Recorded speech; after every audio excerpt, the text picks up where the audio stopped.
আমরা চলে এসেছি বাসন্তী হাইওয়ে। এবার আমাদের গাড়ি একটু স্মুথলি যাবে আশা করা যায়, কি?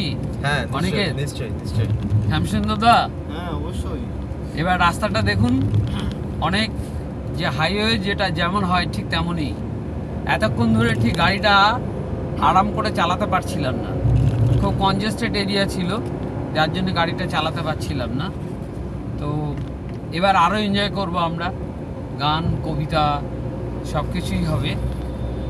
তো যেতে যেতে আমরা চলেছি বাসন্তী হাইওয়ে দিয়ে। বাসন্তী হাইওয়ে দুপাশ দিয়ে এখানেও সবুজে ঘেরা। তো আমার খুব বিলোভেড স্টুডেন্ট অনিকেত, ও আমার কাছে একটা অনুরোধ রেখেছে যে সুনীল গঙ্গোপাধ্যায়ের একটা বিখ্যাত কবিতা শোনানোর জন্য। কি কবিতার নামটা? কেউ কথা রাখেনি। কেউ কথা রাখেনি। দারুণ একটা কবিতা। এবং আজকালকার সমাজে সচরাচর যে ধরনের ঘটনা ঘটে চলেছে তার প্রেক্ষাপটে কবি খুব সুন্দরভাবে এই কবিতাটা তিনি তৈরি করেছিলেন। তো একটু চেষ্টা করছি কবিতাটা একটু আবৃত্তি করার জন্য। সঙ্গে বসে রয়েছেন আমাদের পেছনে শ্যামসুন্দরদা। শ্যামসুন্দরদা, হাই। হ্যালো, আপনি কবিতাটা বলুন স্যার। আচ্ছা, ঠিক আছে। এই যে অনিকেত, হাই।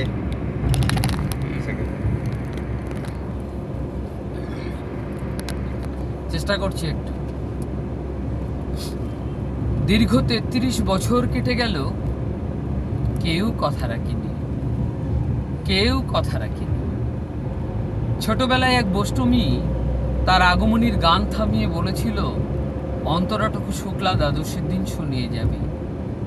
কিন্তু কত চন্দ্রভুক অমাবস্যা এসে গেল, সেই বষ্টমীর আর দেখা মেলেনি। ২৫ বছর ধরে তার প্রতীক্ষায় আছি। মামার বাড়ির মাঝি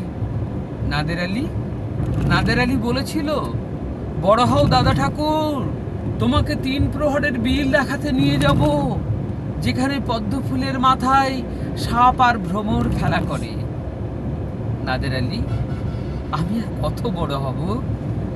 আমার মাথাকে এই ঘরে ছাদ ফুঁড়ে আকাশ স্পর্শ করলে তুমি আমাকে ৩ প্রহরের বিল দেখাবে?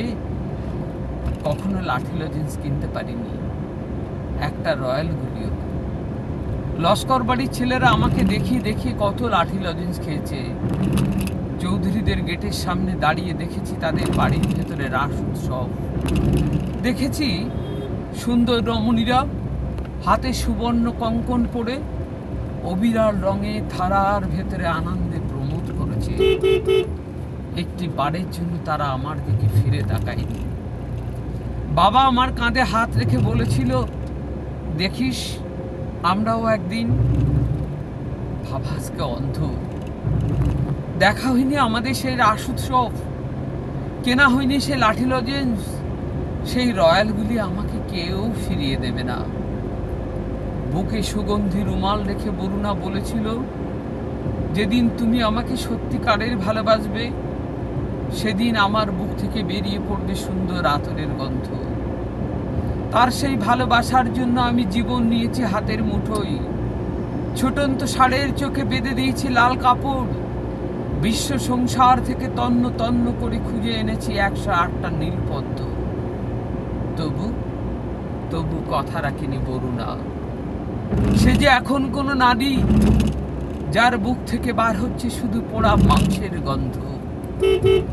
দীর্ঘ ৩৩ বছর কেটে গেল, কেউ কথা রাখেনি, কেউ কথা রাখে না। নমস্কার। অসাধারণ অসাধারণ। থ্যাংক ইউ স্যার, আপনাকে থ্যাংক ইউ।